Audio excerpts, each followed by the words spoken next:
Well, hello everybody. This is Dave Berkus for the Berkus Report for Eye on Business. Today's subject, what if you came across juicy competitor information?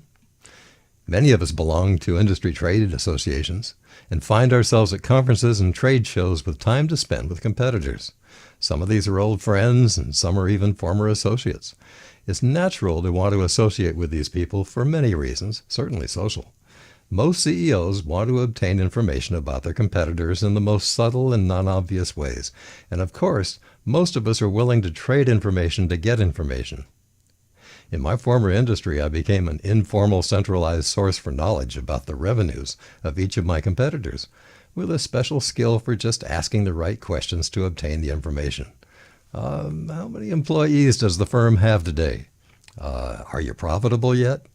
Can you guess what percentage of revenue comes from recurring sources for SaaS sources or maintenance revenues?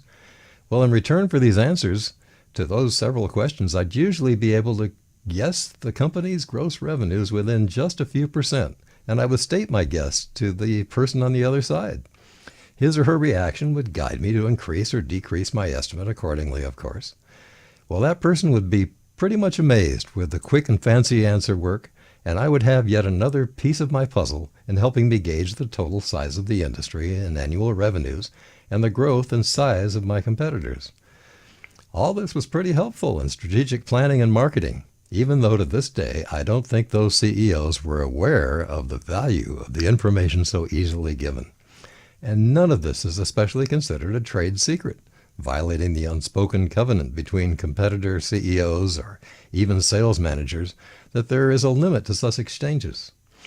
On the other hand, often a salesperson or a marketing manager would show up at my door with a complete package of competitor materials, including price lists, a proposal with discount percentages, and a list of feature functionality meant to reinforce the proposal.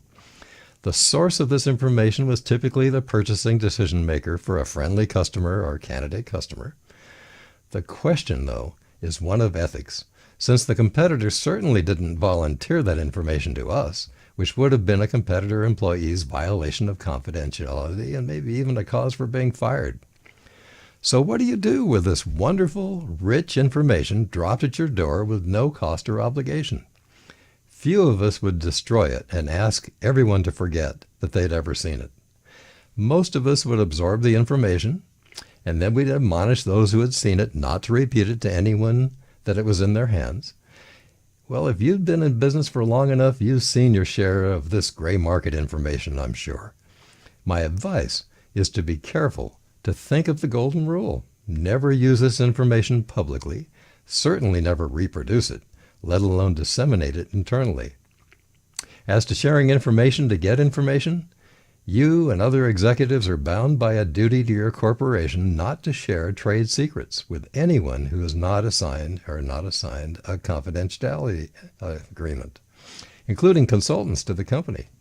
For CEOs on the company board, it is a large part of duty of care, which is a legal requirement of board members to protect the assets of the corporation first and foremost, one of those assets being the trade secrets of your company.